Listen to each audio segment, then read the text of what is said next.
অসমৰ শেহতীয়া পৰিস্থিতিত সদৌ অসম ছাত্ৰ সন্থা আমি উদ্বিগ্ন হৈ আছো। বিশেষকৈ এটা যেন চেপা সাম্প্ৰদায়িক উত্তেজনা সকলোতে বিৰাজ কৰিছে, মানুহৰ তেনেকুৱা এটা অনুভৱ হ'বলৈ আৰম্ভ কৰিছে, যিটো অত্যন্ত দুৰ্ভাগ্যজনক। অসমখনক বেলেগ বেলেগ নাম কৈ বেলেগ বেলেগ খণ্ড কৰি ভাগ কৰাৰ এটা প্ৰৱণতা যেন গা কৰি উঠিছে। সেই কথাটোৱে মানুহক চিন্তিত কৰিছে, প্ৰতিগৰাকী চিন্তাশীল ব্যক্তি উদ্বিগ্ন হৈ আছে।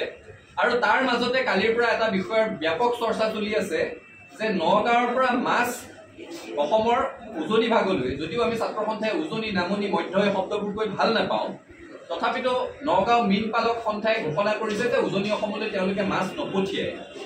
প্ৰথম কথাটো হৈছে চৰকাৰে ব্যৱস্থা ল'ব লাগে যে অসমৰ এটা প্ৰান্তৰ পৰা আন এটা প্ৰান্তলৈ ইটো বস্তু নপঠিয়াওঁ সিটো বস্তু নপঠিয়াওঁকৈ অৰ্থনৈতিক অৱৰোধ আৰম্ভ কৰিবলৈ সাহস ক'ত পাইছে।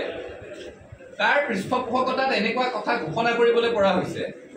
আৰু তাৰ লগতে এই বিষয়টো ওলাইছে যেতিয়া আনুষংগিক আৰু কেতবোৰ বিষয়ৰ তদন্ত হ'ব লাগে। এতিয়া নগাঁৱৰ মীন পালক সন্থাই কৈ থকা পৰিলক্ষিত হৈছে যে মাছৰ ব্যৱসায়টো তেওঁলোকৰ হাতত আছে।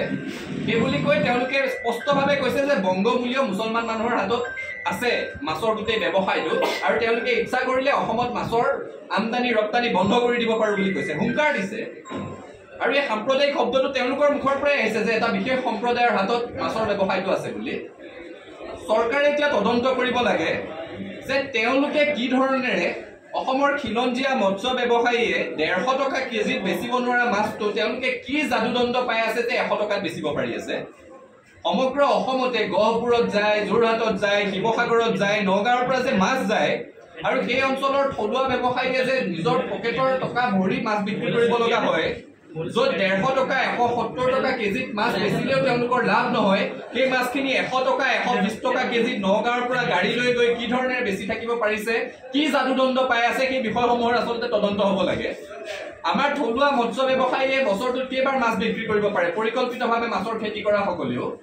তাৰ তুলনাত যিসকল মানুহে এতিয়া মৎস্য ব্যৱসায় তেওঁলোকৰ দখলত আছে বুলি কৈছে, তেওঁলোকে নিশ্চয় বেছিকৈ বছৰত মাছ বিক্ৰী কৰিব পাৰে। থলুৱা ব্যৱসায়ীয়ে যদি দুবাৰ বেচে তেওঁলোকে নিশ্চয় 3বাৰ 4বাৰ পৰ্যন্ত বেচিব পাৰে, সেইকাৰণে তেওঁলোকে কম দামত দিব পাৰে।